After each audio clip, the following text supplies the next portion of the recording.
চলেন আজকে আপনাদেরকে সাথে নিয়ে একটা সুন্দর ছাদ ট্যুর দিয়ে আসি। এই ছাদ ট্যুর দেখলে যার যার মন খারাপ আছে সব ভালো হয়ে যাবে। ছাদের উপরে টবের মধ্যে কি শুধুই ফুলের গাছ লাগানো যায়?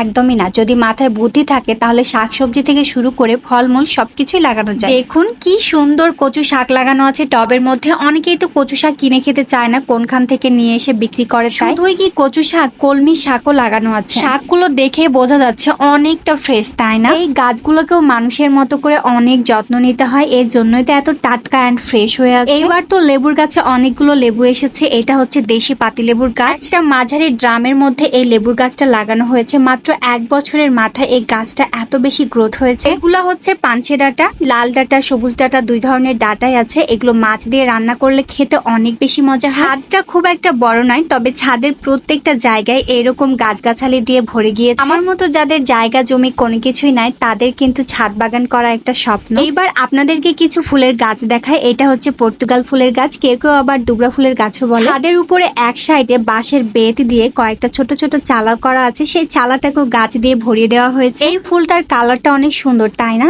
এটা হচ্ছে মরিচের গাছ, একটা না বেশ কয়েকটাই আছে। এই কয়েকটা মরিচের গাছ থেকে যে কত গুণ মরিচ তুলে খাওয়া হয়েছে তার হিসেব নাই। কয়েকদিন থেকে অনেক বেশি রোদ পড়েছে, যার কারণে এই টমেটোর গাছটা মরে গিয়েছে। টমেটোর গাছে ছোট্ট ছোট্ট অনেকগুলো টমেটো এসেছিল, কিন্তু অনেক বেশি রোদ সহ্য করতে না পেরে গাছটা মরে গিয়েছে। বেগুনের গাছে তো বেগুন তুলে খাওয়া শেষ হয়ে গিয়েছে। আর পাশেই রয়েছে পটলের গাছ, করলার গাছ, মিষ্টি কুমড়ার গাছ। পটলের গাছে ছোট্ট ছোট্ট পটলও ধরেছে। পটলের গাছে এগুলোই হচ্ছে প্রথম পটল। তবে পটল খাওয়ার আগে পটলের পাতা তুলে নিয়ে গিয়ে পটলের পাতার বড়া খাওয়া হয়ে গিয়েছে। এখন হচ্ছে নয়নতারা ফুল ফোটবার টাইম। প্রত্যেকবারই নয়নতারা গাছে অনেকগুলো করে ফুল আসে। এটা হচ্ছে অ্যালোভেরা, আর তার পাশেই রয়েছে অপরাজিতা ফুলের গাছ, যদিও এখনো ফুল ধরে না। আমি যখন ভিডিও করছিলাম তখন ছিল সন্ধ্যার একটু আগে। সকালবেলা কিন্তু এই ফুলের গাছগুলোতে আরো অনেক বেশি ফুল ফুটে থাকে, দেখতে অনেক বেশি ভালো লাগে। পেছনের বাসাটায় আমি থাকি, আর এটা হচ্ছে আমার বাসার সামনের ছাদ বাগান। এইগুলা হচ্ছে গাছের খাদ্য। আঙ্কেল খুব যত্ন করে এগুলাকে পলি করে রেখেছে। এগুলা হচ্ছে পেঁয়াজের খোসা আর ডিমের খোসা। আন্টি কাটাকুটি করার পরে কোনো কিছু ফেলে দেয় না, এইভাবে পলি করে রাখে, আর তারপর এগুলো দিয়ে গাছের যত্ন নেয়। আমার বাসার বেলকুনি থেকে এই পুরো ছাদটাই দেখা যায়। বেলকুনি থেকে যখন আমি এই ছাদের দিকে তাকাই মনটা ভালো হয়ে যায়। সকালবেলায় এই ফুলের গাছগুলোতে হিউজ পরিমাণ ফুল ফুটে থাকে, দেখতে